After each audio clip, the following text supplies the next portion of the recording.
Salut les amis et merci de nous rejoindre pour cette vidéo sur notre chaîne YouTube.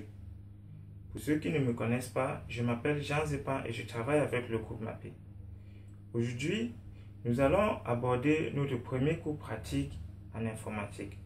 Ce cours d'aujourd'hui s'intitule « Les composantes d'un ordinateur, cours pratique 1 ». Donc nous allons voir les différentes composantes de l'ordinateur que nous avons énumérées dans le cours théorique en pratique. Je vais vous les montrer et après nous allons également voir comment relier ensemble les composantes d'un desktop. Si vous êtes bien installé, nous pouvons commencer.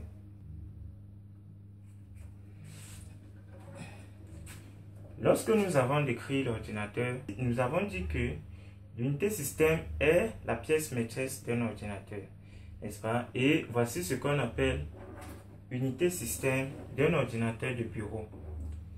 On appelle également le boîtier, mais dans le langage courant, on dit unité centrale. Voici le boîtier. Ok. Voici le boîtier d'un ordinateur de bureau.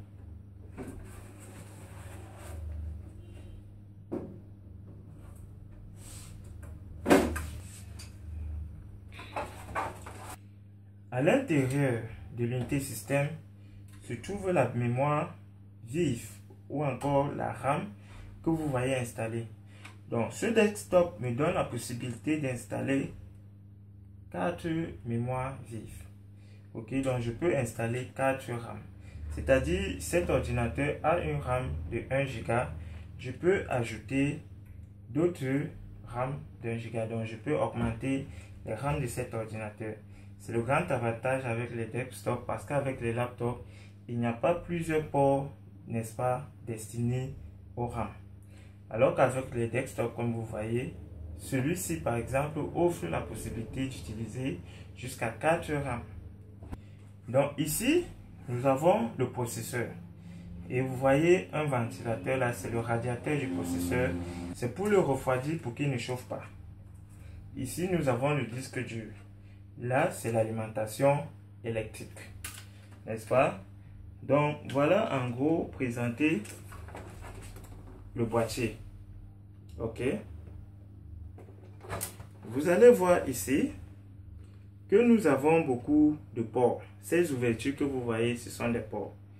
Nous avons le port PS2 pour le clavier. Regardez bien la couleur. Regardez bien cette couleur. Donc là que vous voyez, n'est-ce pas, c'est le port PS2 du clavier. Et là en vert, c'est le port PS2 de la souris. Donc il faut bien faire le distinguo entre les deux couleurs. La couleur verte, c'est pour la souris. Et cette autre couleur, c'est pour le clavier. Vous voyez ce port? C'est le port qui va accueillir le câble qui va connecter notre moniteur à l'unité centrale. On l'appelle le port VGA, n'est-ce pas? C'est un port femelle. Regardez, vous allez voir l'icône du moniteur là et c'est bleu. Il faut remarquer cette couleur. Ici, nous avons des ports USB, n'est-ce pas? Nous avons là 4 ports USB et voilà le logo USB. Là, nous allons connecter nos périphériques USB. Ici, c'est le port Ethernet. Ça, c'est là où nous allons connecter le câble Internet en provenance de notre modem. D'accord? Donc ici, c'est l'endroit où se trouve la carte son. Donc voici les différents ports de la carte son. Donc là, le port rouge, c'est pour l'entrée du microphone. Le port vert, c'est pour la sortie du son vers le haut-parleur. Le port bleu, c'est pour l'entrée du son à l'unité centrale. D'accord? Donc, sur cet ordinateur également, nous avons installé une carte TV, autant pour moi. Donc, voilà la carte TV. Mais sur un ordinateur conventionnel, vous n'aurez pas cette carte TV. Et là, c'est le port d'alimentation. D'accord? Donc là, c'est le port d'alimentation.